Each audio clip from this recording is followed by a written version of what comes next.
everybody. This is Jenna. And I'm Noelle. And this is More Than Murder, where we delve into everything eerie with a side of true crime. More Than Murder is not your typical true crime podcast. Join us on a weekly tour through the haunted, the bloody, the creepy, and the nutty on our Freaky Fridays. Before we even get started, I have a quick disclaimer. Oh boy, very early. This episode contains graphic and explicit content. Listener discretion is advised. Okie dokie. Yeah. So, now that that's over, welcome listeners. Welcome. Hello, Noelle. Hello. Hello, love. Hello. That's actually pretty good because we are going to the UK today. Oh, wonderful. Yes, my first across the Wunderbar. pond. That's not English. Wunderbar. Yes. No. No. So that's our area for today. Going to England. Yes, my first one, I think, right? I think my first across the pond. Yeah. Okay. So we're back for a gruesome true crime story today. Oh boy. Involving a man so desperate for wealth and the bloody steps he'll take to get it. Oh my. Mm-hmm. Some people will just do anything. Yeah. Won't they? I suppose. Ugh.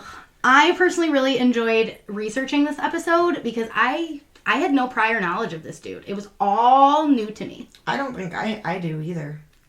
I dived in. It was usually, I know at least a little bit, so it's kind of like a refresher. Yeah. But this was completely, I was reading every blog. I was doing a spiral like I normally would. It's nice when we come across some new cases we haven't heard, really. Oh, I was excited for it. But anywho, today I'm going to tell you all about the acid bath murders. Oh my goodness. Yes, that's not just like, listen to me. No. No, it's not good. Sounds very bad. Yeah, so to start off, I'm going into the early life of today's killer, John George Haig. Okay. I heard it pronounced Hay and Haig. Yeah. But mostly Haig. And it was like people from London saying it. So I was like, no, I'm just going to go with Haig.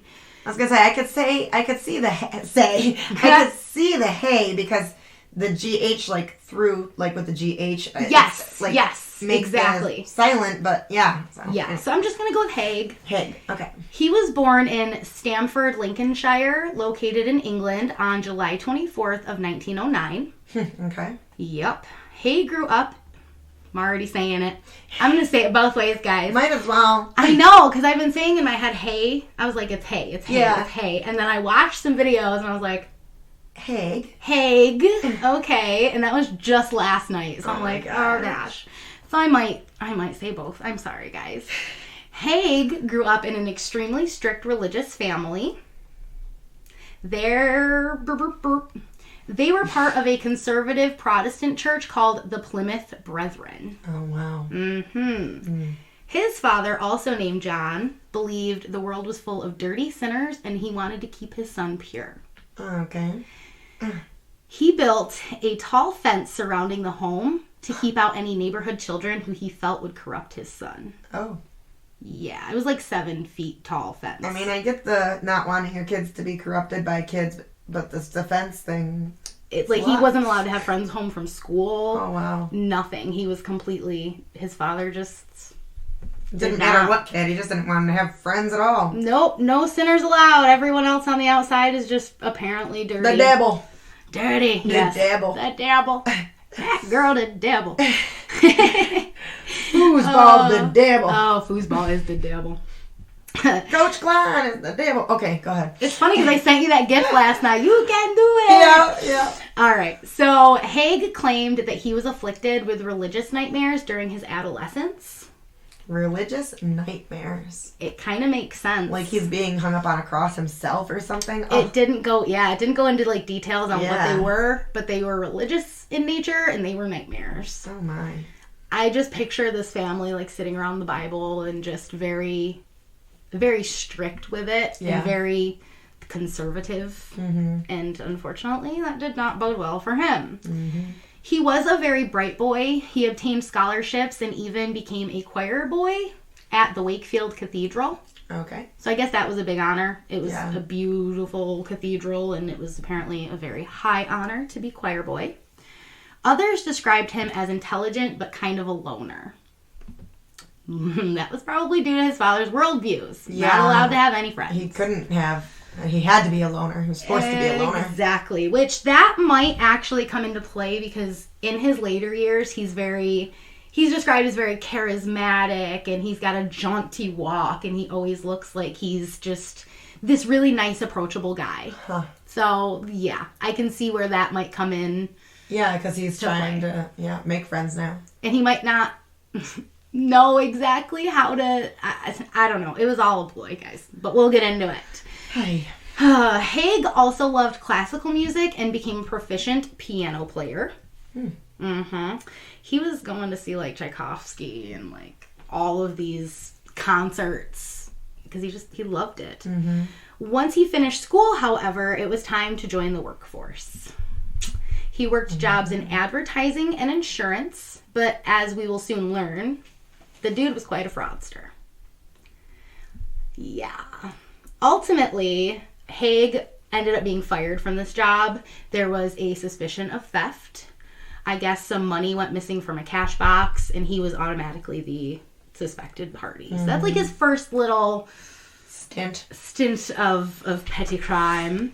In 1934, Hay wed Beatrice Betty Hamer, but this was not a fairy tale romance. Oh boy. Haig was arrested and sent to prison for fraud shortly after, and he was sentenced to a 15-month term. I did not get the details. It just said fraud. It could have been like a car fraud type of thing. I saw that mentioned a couple times, but it didn't really hint on what exactly that fraud was. Betty, who was pregnant at the time, decided that she was going to place the baby up for adoption and leave the marriage. Can't really blame her. She was done. Yeah, did not last long either. So by 1936, when Haig was released from prison, he had nothing and no one waiting for him. He relocates to London and secures a job chauffeuring for William McSwan. Oh, boy. McSwan, yes. McSwan. My word hates his last name. It's just squiggles everywhere and it drives me freaking insane. So McSwan was a wealthy arcade owner. So, arcade places you go to play games. He owned those. Kind of a cool job. This employment does not last long. I believe that Haig was envious of all the wealth McSwan had, and he wanted it for himself. So he was like, I'm on to bigger and better things. He pretends to be a solicitor named William Catos Adamson. He sold fraudulent stock shares way below the market rate, stating that they were from the estate of his deceased clients. Okay. Unfortunately for Haig, this scheme is foiled, and it's all due to a spelling error. Wow. All due One spelling error. One spelling error. Apparently on the letterhead that he was giving out, he misspelled the town Guildford. The correct spelling is Guildford. Right, like a guild. Like he forgot the D. Oh my God, you would think you would spell it without the U or something. Yes, no. The D. Yep. So that middle D in there, he just completely missed Guildford. Yes, instead basically. Of Guildford. Yep. And someone noticed that. Every single one. And he was done for. If you're not aware, a solicitor is like what we would call an attorney or a lawyer in the U.S. Okay. Yep. So... Dude, he did the same thing I do with my names in my freaking episode. I just write it wrong the whole time. Oh, gosh. The reason that this tipped people off was that solicitors were very well educated. They had to be. So this seemed like an error that just wouldn't have been done if it had been legit. He does a 4-year term in prison, but does not seem to learn many lessons. Of course, right? In 4 years. He's released around the start of World War II, around like 1939, 1940-ish. And he jumps right back into the fraudulent activities. Of course. Gets his ass sent to the pen again. Oh my God. Like right after. Yeah. Smart. I thought he was supposed to be a smart guy.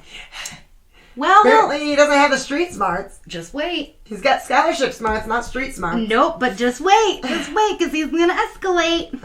Just wait, because he's going to escalate. So it's going to be our new theme song for that, for when, like, our perps start to escalate. Yes. Just wait. He's going to escalate. That's perfect. It's going to be on a new shirt. Oh, that is going to be on a new shirt. Yeah. Just wait. He's going to escalate. That is amazing. Oh. I guess we should say they're going to escalate, because it could be any of them. You're right. It could be. Or it's going to escalate.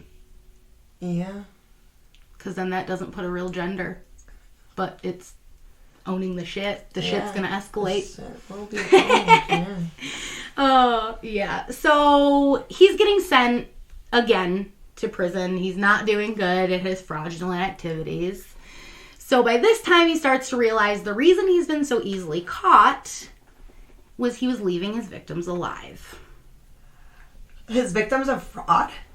Mm-hmm. Well, of course you're going to leave your fraud victims alive. Most fraud victims get left alive. No fraud victims are getting killed usually. Well, unless it's like, obviously, life insurance. Shit. Exactly, like Dorothea Puente. Right. You know? Yeah. So they're tipping that box up to make sure that they're not going to get caught. So with much free time, Haig started tinkering with the idea of murder. Really sorry if I say this French name wrong. I'm saying it very Americanized right now. Mm-hmm.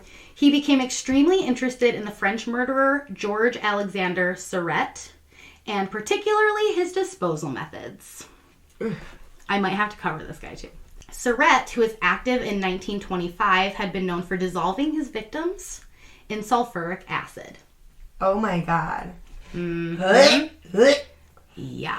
I'm sorry, the thought of dissolving human... Oh, we'll get into the or sludge. Or just dissolving flesh or animal or anything, it's fucking gross, dude. It gives me the heebie-fucking-jeebies. We'll get into the sludge. Uh-huh. Sludge. Yup. Okay.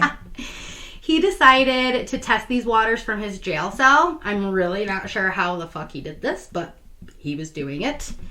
He started practicing on mice. He saw that it only took 30 minutes for the mouse to completely dissolve in the acid. Ew. And based on that nasty research... Did he just, like, flush it down the toilet? Probably. That's so nasty. Probably, because it's just so like a sludge. Oh, so... I'm gonna barf. Yeah. I don't get... Bucket in here? I don't get too into it. I don't, like, describe. Okay. It's not really anything that we go into detail about. Yeah. This is really the only time.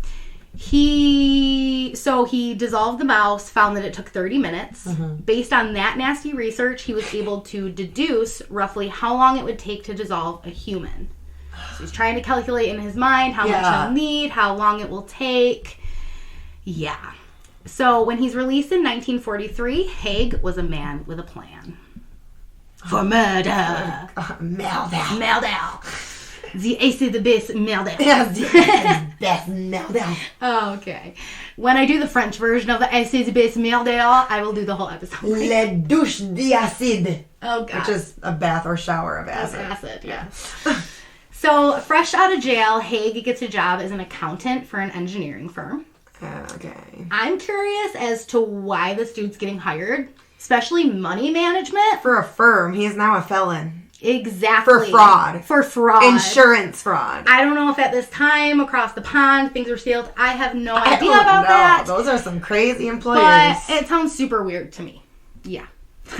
Anyway, shortly after he gets his job and he's out, he runs into his first victim. You may remember the name, William McSwan. How can you forget? How can you forget? He was, of course, the former employer, the arcade owner dude. So these two start getting... He wants his arcades. No. By this time, he's, like, retired. He probably, like, sold those off or whatever. He was just retired at this time. And Haig had a good, rapport with people. He really enjoyed, chatting with them. Yeah, you said he was charismatic. Building these relationships. It wasn't like, oh, hey, nice to meet you. You know, he worked up to get to know them. Then he would start slipping in things about their wealth and what they owned and, that kind of stuff. And once he was comfortable, that's when he would strike. So McHaig was actually the perfect first victim. Not McHaig, McSwan. Why did I say McHaig? Oh, because it's Haig! Okay. So McSwan was the perfect first victim simply because they had already had that relationship. It was easy to just strike it up again. So the two get to chatting and catching up. Haig finds out that McSwan had started renting out properties owned by his parents. Okay. McSwan was no slouch, and Haig was very envious of his wealth.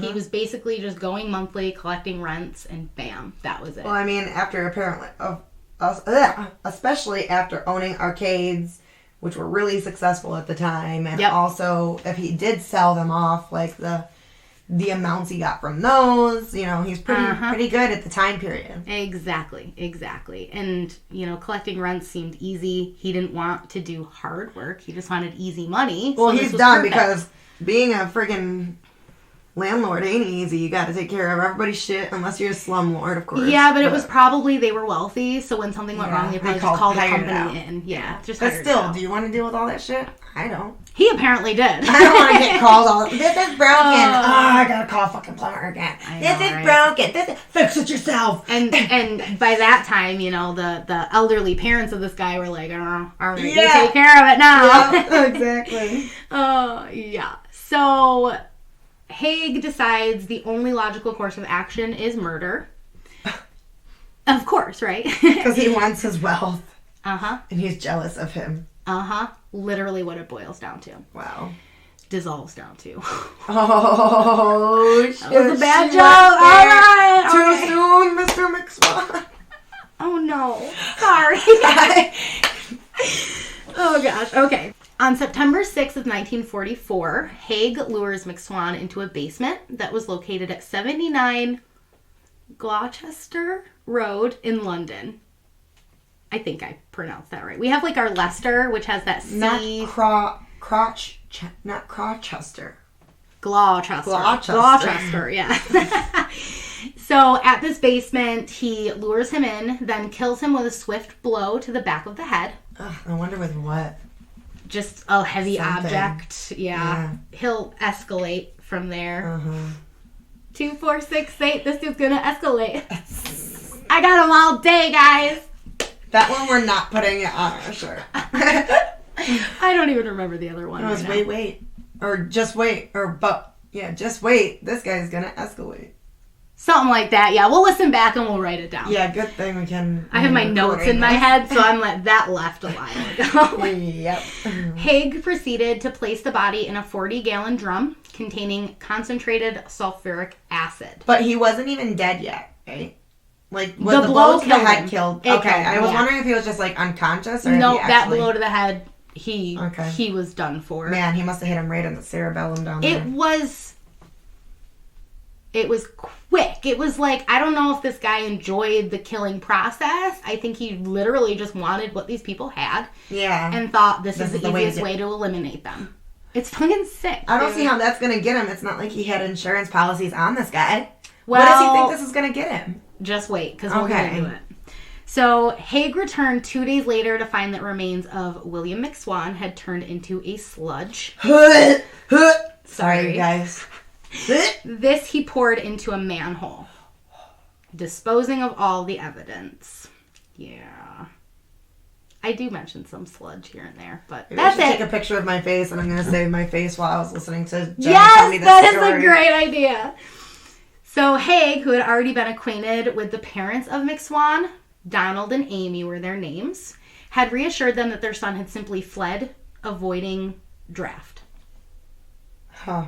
Yeah. So, of course, the parents are like, where is our son? What's happening? Yeah. This charismatic guy had already become really close with the parents, so he's just, like, assuring them, no, everything's fine. He just didn't want to be drafted, so he fled. Everything's good. Yeah. Okay. With William out of the way, Haig took over collecting the rents. Feeling like he was finally on the road to the lavish lifestyle he so desired, I think he was taking profits from the rents. I don't think full rents were being completely given to the McSwans. I think he was probably collecting some and pocketing some. I'm just confused. So because he told that to this McSwan's parents, they're allowing him to collect the rent? Yeah, because he's a strange guy. No, he's charismatic. He had met them before. Yeah. Okay. He knew them. Yeah, he Okay. Yeah. And he was the one who reassured them, like, no, everything is fine. You know, he just went away. He was he weaseled his way in everywhere. Ugh. Everywhere. And he already knew McSwan from the early job, so who knows if he knew the parents then. Yeah. He gets close to these people. And that's why he's able to do what he's able to do. Eventually, the elderly McSwans felt that Haig's story was a bit sus, especially since the draft had already ended.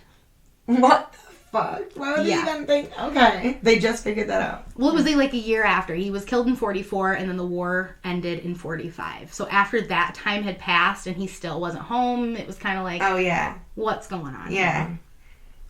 So this led Haig to the conclusion that he should probably murder them as well. The parents? The parents. Oh, my God. Yeah. The couple, who were under the impression that they were going to visit their son, followed Haig to the same basement on Gloucester Road. Like, oh, he's down here. Let's have a surprise visit for basement. You. Yeah. Donald and Amy McSwan were murdered by Haig on July 2nd, 1945. He delivered fatal blows to the backs of their heads and used the same disposal method as before, the sulfuric acid. Yep. Just dissolving. With the McSwans out of the way, Haig cashed in on William's pension checks. He wasn't able to do this before, but now they're out of the way, so it's like, hey, money, money. Mm-hmm. He also sold all of the rental properties. Mm-hmm. Cashed in on those. And I guess, so this was 1940, and he made about 8,000 pounds, which is a good chunk of money at that time. He was set up for a good time. So being set up well. It's just crazy. I wonder the time period and stuff, because this stuff wouldn't be from somebody who was in sales with properties and items before. Well, you wouldn't just be able to like he forged documents when you don't actually own it. Like, well, he had forged documents. Okay. So it wasn't like he was just like da-da-da-da-da. He went through. He had forged documents. He did the whole. Wow. He did the whole thing. He was a fraudster, and he had worked his way up, so to say, to find out the kinks that he needed, and then, you know, the murder was the last nail on the coffin. It's a bad thing to say. Okay. Haig, who was now set up quite well financially, moved into the Onslow Court Hotel in Kensington. This is known that it's a swanky little place, and, you know, wealthy people live there. He also developed a gambling habit. So he's going to gamble all his money that he wanted so badly away. Right? That's so smart. Yeah. So by This is the dumbest, smarter guy that they talked about ever. I know, it's like... Apparently he was smart, but he's seriously dumb. Well, it's like being a stupid mastermind. Like, you're good at some aspects, but it's like, dude, you fucking dumb. Yeah. So by 1947, Haig realizes that his money pot is drying up, and this leads him to start vetting new victims. Of course. He's got to keep his rich lifestyle. Yeah. He can't go back now. Haig meets Dr. Archibald and Rose Henderson. He was attending an open house for a property that they were selling and just feigned interest. He hit it off with the couple instantly, of course. Rose had learned that Haig loved classical music and that he played the piano. So naturally, she invites him to play at a party at their home. That was just something that happened. Yeah.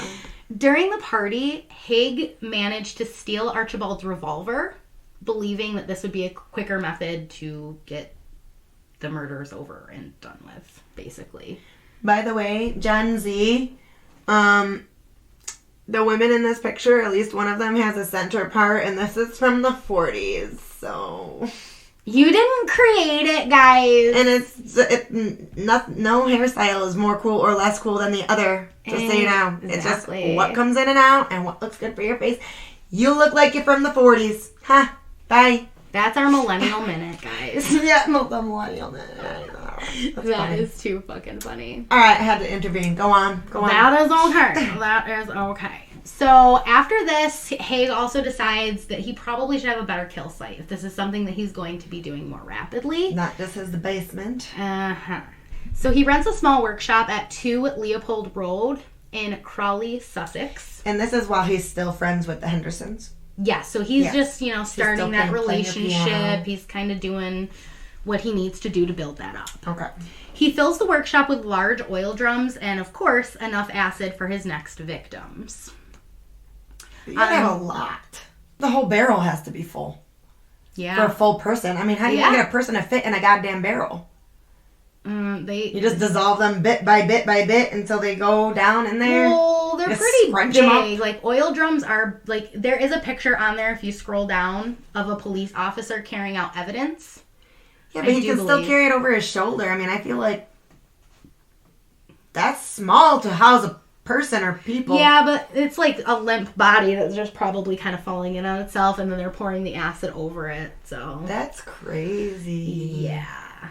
And the men were probably a little harder. The women were probably naturally just a little bit smaller, you know. Yeah.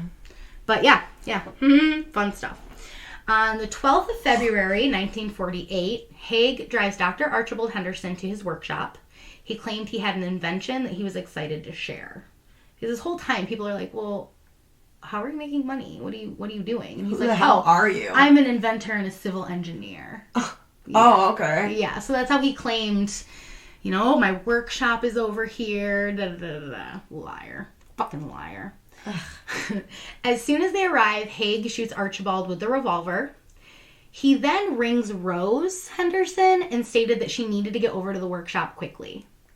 He told her that Archibald had fallen ill and she needed to get there quick because he didn't know what to do.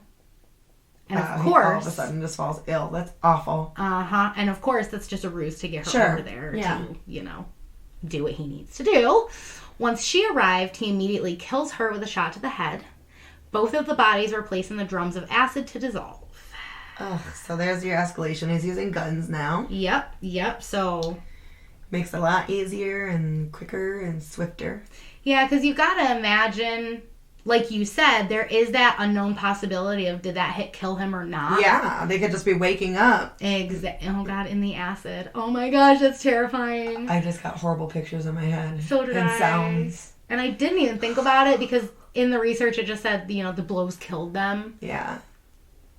Well, we're going to think that the blows killed them. Yeah, because what if he thought they were dead, but they actually weren't? Who knows? And maybe something happened that made him think, I need to use a gun now. Those other people did not die. Oh my gosh, okay. Holy crap. Okay, we need to move on. Oh, yeah, we do. Okay, it gets worse. Yay. So, both of the bodies, like I said, were placed in the drums to dissolve. Haig, with a forged letter, ended up selling all of the Hendersons' possessions. All these forged letters you can just get away with so I know. easily. It's the 40s, man. I guess Jeez. Shit was happening. Yeah. The only thing that he did not sell off was a car and the couple's dog. He kept them for himself. Nice. He liked dogs. That's great. Apparently. And that dog needed is a car. Not a good judge of character. No. The dog was probably scared shitless, actually. Oh my gosh, that poor thing. Where are my parents? Yeah. Who are you, you strange person? Get out of my house. Oh, gosh. With the other murders going undetected, Haig's feeling pretty good. Yeah. He's like, nobody's gonna find out. High on the life. He's living the lifestyle. He's like, I just got away with 5 murders at this time. Yeah. And I can do it again. Mm-hmm. Yeah. So, like I said before, folks who meet him think he's simply a wealthy civil engineer. That is what supplied the fast cars, expensive suits, and ritzy hotel rooms. Mm-hmm. Haig apparently was also taking people to the theater. He was the guy who would buy your lunch. He knew how to swindle people and he knew how to schmooze. Mm-hmm. He was a fucking schmoozer. Schmoozer. Schmoozer.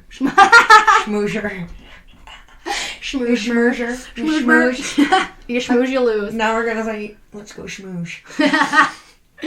Okay, guys. Style. Haig had still been renting the room at the Onslow Court, and this is where he would meet his next and final victim. So he's killing people at a hotel? No, he's still living at that hotel. Okay. And it's an expensive hotel for upkeep, and you meet other wealthy people living at that hotel. And that's where the next and final victim comes in. I love her name. Her name is Olive Durand Deacon. She was a 69-year-old widow who also lived at the Onslow Court. It said that her late husband, John, was a solicitor, so they had money. They definitely had money. Cool story about her. She was a suffragette. Oh. Yes, in her early years, and there was a story of how she threw a brick through a window and did some jail time. So that's amazing. Fucking power to you, Olive, and I'm so sorry that this happened to you. But you did help lock this guy up in a way, so we will get back to it. Okay. Olive and Haig became acquainted when she brought up her idea for an invention. Thinking he was an engineer and all that shit. It said Olive had an idea for fake nails. Oh my god. Artificial fingernails. I know. I thought that was so cool. Unfortunately, she didn't get to... it died with her. But we do have them now. But I just thought that was super neat. Way ahead of her time. Yeah. Haig decided she would be a great target for his twisted scheme. So he invited her over to the workshop, stating he wanted to go over the logic... He invited her over to the workshop, stating he wanted to go over the logistics of her investigation. Of her what? Invention? The logic of her invention. Okay. So he invited her over to the workshop, stating he wanted to go over all the logistics of her invention. How to manufacture it, how to build it, da-da-da-da-da. He probably sounded really smart and really good. Yeah. So when she arrived at the workshop on February 18th, 1949, Haig proceeded to kill her with a shot to the head. He used the same revolver that, of course, he's stolen from the Hendersons. Mm-hmm. According to Wikipedia, Haig stripped her of all valuables, including a Persian lamb coat. Mm-hmm. Which, in my research, this dumbass took this coat to a dry cleaner. And, had the receipt that was found after he fucking gets caught. So he's dumb. Yeah, he's not a smart man. No, he's not. As they claim. No. He's a schemer, but he's fucking dumb. Yeah. He's so dumb. Ugh. So, of course, he placed her in an oil drum of sulfuric acid for body disposal. In his mind, it was the perfect crime. Virtually no evidence. Right? Well... this new location chosen by Haig did not have a manhole or really any drainage system. So this asshole is just dumping the sludge in the back of the property. In just a pile of rubble. Oh, no. Yeah. Yeah. It's going to get harder because we do go into sludge. But yeah, so that was a big fucking mistake for this dude. It seemed like that manhole really came in handy for him. Yeah, to dispose. Because now nobody it's would smell it. Nobody would see it. Nobody would smell it. And there's no evidence really left over. Yeah. I mean, did the manhole go to the sewer? Don't know. I wonder. I don't know. Probably. Just it was mixed with sewage. Yeah, probably. It was a drainage. Yeah. So it was probably mixed with other things. Probably went to a water treatment plant where they got the sludge away. Oh, and then people drank it. You don't know, maybe. Oh, good Lord. Maybe. I can't wait to have my own well. I'm tired of living on town water. No one knows what's in there. Oh, God, it could be sludge. It could be body sludge. Like what happened with Elisa Lamb. Yeah. Stuff, man. Yeah. People were drinking out of that water. She was in the water tower, wasn't she? I have a well, so I don't have to worry about it. Yeah, I know. Luckily. I will have one sometime. Oh, yeah. So, after Olive Duran Deacon was reported missing, police discovered the connection with Haig, including records that he had sold off her jewelry. He's fucking stupid. Uh-huh. This, of course, led them to the workshop, where they found some damning evidence. Some? Yes. Okay. So this included the oil drums, several containers of acid, a military-style gas mask, gloves, a rubber apron, and the stolen revolver. I would have to say, and probably some blood spatter and staining. They didn't mention much. They just said that, the apron had splashes of acid on it, so they could tell that he was using that for disposal purposes. And you can see if you scroll down a picture of him in a gas mask. I did see. Because he was using that. I'm pretty sure sulfuric acid smells. It's got that very strong scent to it, I do believe. So he wanted to be protected with his twisted PPE. MOSHA certified, guys. While searching in the rubble behind the property, a pathologist stumbled upon what looked to be human gallstones. Oh my goodness. 3 of them, to be exact. Stones from the gallbladder did not dissolve with sulfuric acid. Nope, I'm not sure why. I think it might have been, it might have taken longer, and he probably didn't know that. Scientifically, that soup's interesting. I know. It seems like it would be because it's waste. Yeah. And they're quite hard, I do believe. You know, they're stones that are in your gallbladder. So, I mean... a kidney stone. Like, it's just crazy. Wow. And I think but that no he bone just was thought... left? No. But the stones were? I guess so. Holy fuck, man. Because it just turned to sludge. And he probably was just like, oh, yeah, the body's sludge. Everything's fine. Da, da, da, da. And he's probably getting cocky. And he's probably just, 2 days for every single person, not thinking that other factors need to come into play. They also discovered her false teeth. Olives? It was the only remains of Olive Durand Deacon. Wow, the things that don't dissolve in sulfuric acid I've learned today are gallstones and dentures. Yep. I think it was crazy. I think it was partial, so some of them might have started to, but once again, it just might not have been long enough for those things. Yeah, he just did not know. So yes, they found that, and those were the only remains of Olive. Rest in peace, girlfriend. All of you. But she put them away. Yeah, basically. I mean, it was her parts and pieces that... Yep. Especially with the jewelry and the coat and the... It was his downfall. Yeah. So Haig is arrested, obviously. She did not die in vain. I mean, she did, but she didn't. But he could have gotten way more. Yeah. After she saved a lot of other people from the same fate by her having dentures and jewelry. And a nice fur coat. I bet you that coat would have gone for a lot of money. I'm sure. Persian lamb. Look it up. It looks weird as hell, dude. Look up a Persian lamb. Because I was like, what is Well, a lamb from Persia. But look at it. Because it's one of those ratty, long-haired. Look at it. It's... And I want to know what the coat looked like. Or it's lamb. Yeah, but it's not like the cute little lamb that you usually see with the cute little curly hair. And I'm curious what the coat would have felt like or looked like. Oh, all that comes up for me is coats. Yeah? That's all that comes up for me. I feel and like food. I got a picture of a Persian lamb stew and all that stuff. And then images. Let me click on images. Persian lamb. No, I can't. It's literally...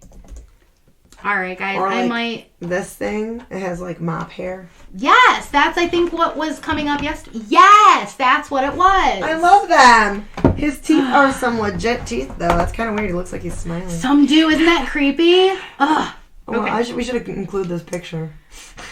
All right, yeah. The Persian lamb. Yeah, go ahead. Get it down and get the link. We'll put it on there. Yeah. So Haig is arrested, obviously, and taken in for questioning. Haig is obviously charged with murder. Murder. During his questioning, it said that he asked an investigator how easy it would be to escape from a psychiatric hospital versus prison. Duh. He's a dumbass motherfucker. Really? He's so Come dumb. on. Yeah, he's so dumb. The investigator obviously refused to play the games with this guy. Haig confesses to the murders. Wow. He claimed total kill of 9, but the other 3 just could not be proven. There was no evidence. There was nothing. So I can't put it past him. He just went down for the 6. Yeah, I can't put it past him, really. In court, he pleads insanity. He stated he was interested in drinking the blood of his victims. But yet he just dissolved them instead. He just wanted to get whatever... he's fucking stupid. He was going to try anything that he could to get the lesser sentence because he's a goddamn fucking baby. He's just trying to seem like he's insane, but he's not. Yeah, because he wants to go to Broadmoor, which is a hospital, instead of Wadsworth Prison. He's a fucking douche. That's my fucking take on it. So, yeah, this That insanity plea is thrown out fairly quickly, due, of course, to the conversation of escape that he had with the investigator early on. He's dumb. Good Lord. Uh-huh. So Haig was also under the impression that his disposal method, using the acid to dissolve the physical remains, would make it so he could not be convicted of murder. Wow. No body, no crime. No. Shout out to all my Swifties out there. They had plenty of forensic evidence, though, so they were able to get this asshole easily. Thank God. Sitting here dissolving everybody he meets. Exactly. They did not have jealous of the bodies of some of the victims, of course, but that physical evidence of Olive and the just notes that he had and forged fucking shit that he had. Yeah, it's a no-brainer. It's a no fucking brainer. For this guy did anybody who works in that. Yeah. Uh-huh. And he was just trying to be a conniving asshole to get a lesser of something, you know, because this guy's a fucking prick. So the jury does not take long. They throw out the insanity plea and they find him guilty. Good. He is sentenced to death by hanging. Oh. Yep. Shit. Yep. And he spent his final days at Wadsworth Prison. John George Haig was executed on August 10th, 1949. They wasted no time with this dude. He was there for only a short period of time after trial and then bam. Hanged. Well, why? Why not? They already know he's for sure guilty of literally dissolving human beings. Want to hear some crazy fucking shit? No, is it going to piss me off? I mean, it's just him being him. So, close to his execution, he asked, like, a prisoner guard or whatever, if he could test out, like, have a trial run of his hanging before it happened. What I don't understand. So he claimed, he's like, well, I have this nice jaunty walk, so I think that the executioner got my body weight wrong, and I just want to make sure everything's going to go okay on the day. It's like a rehearsal dinner for your fucking execution. What in the mother? Yeah. Isn't that some crazy shit? Who would want to practice death? I know! They didn't let him do it, obviously. Okay. But yeah, he asked a few days before if he could have a walkthrough of his execution. This ain't high school graduation, for God's sakes. Walking across the stage, getting your diploma. Or a wedding. Like, come on, dude. Miss America over here. Here he is. John George Haig. The douchebag of the UK. Alright, guys. Oh, God. The last little bit I have is actually kind of cool. According to an article by Gordon Lowe on thehistorypress.co.uk, there is an exhibit on Hay at the Museum of London. Huh. They have this like sub-museum called the Black Museum.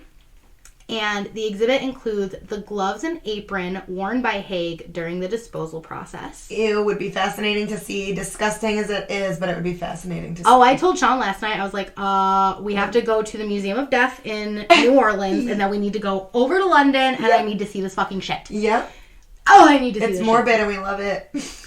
They even have the revolver used in the killings. Oh, wow. And Olive Duran Deacon's gallstones and false teeth are on display. Oh, my gosh.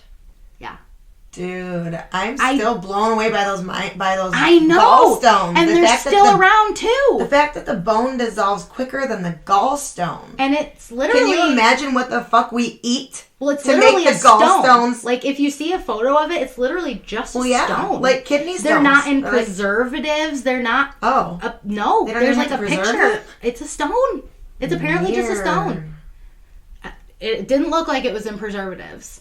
Tried to look for other things. I tried to see if I could see when the exhibit was open and a lot of things. I just couldn't find it. No.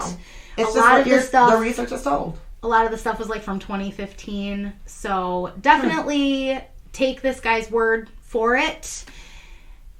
They have that freaky exhibit that I'd love to. And email us if you went to that exhibit. I would love to know if you saw that. Are the teeth on display? What do the gallstones look like? To our UK listeners. Yeah. Have you been to the museum? Yeah, let me know. Email us at the Gmail, please. Yes, I will put it at the end. And let us know how you pronounce this dude's name. Haig or Hay. Because I would say Hay.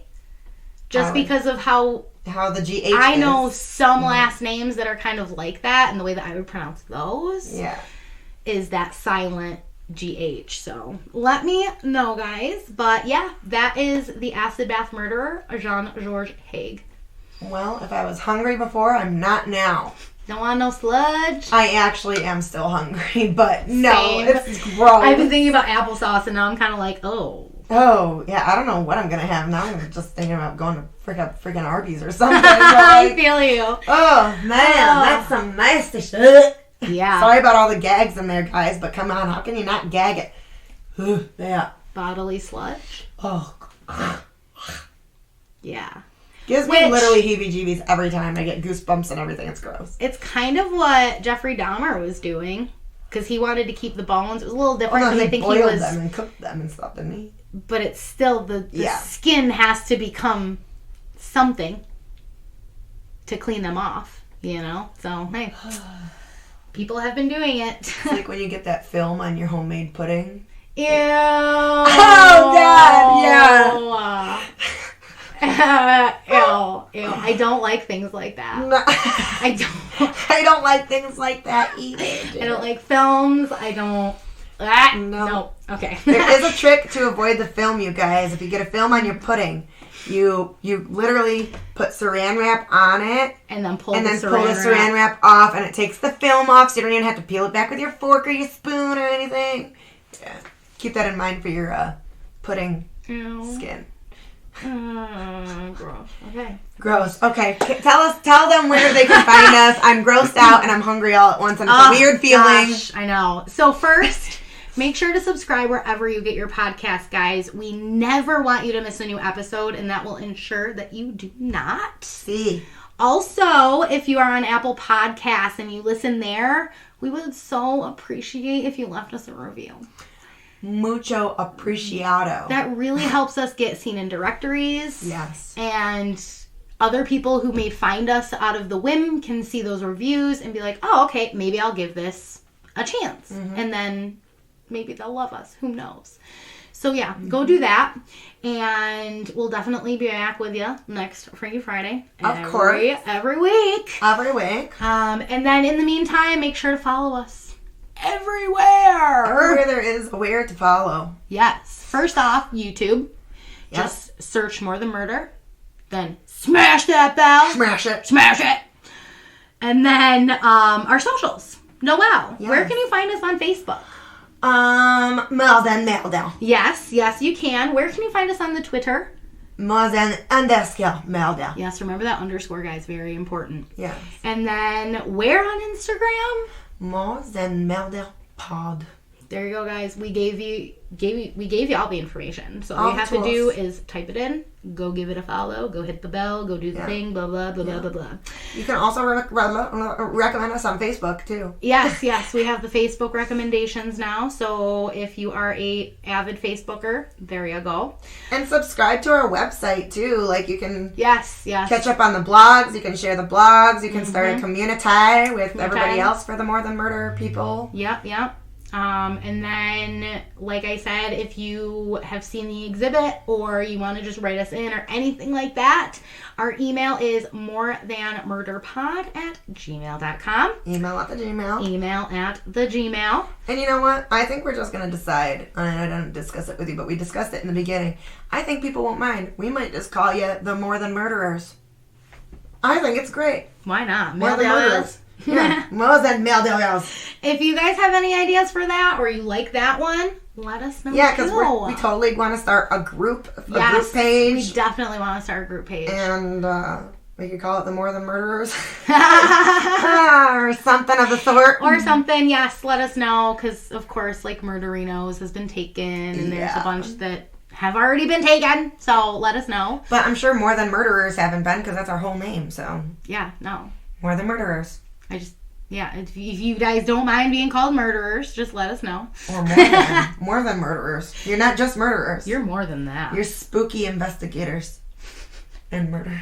Yeah. Just kidding. And then lastly, if you want to see all of our pictures and sources and the blog and the things, go to our website at www.morethanmurderpod.com. And I forgot to say that in our last episode. Damn it. Oh, wow. So, yes, thank you guys so much for listening. We just love you to pieces, and we'll check you out next week. Yeah, and we'll see you later on the live. Oh, yes, later on the live. Join us. Say hi. On the Facebook. When you're jumping on. Facebook. All right. All right. Bye. Bye-bye.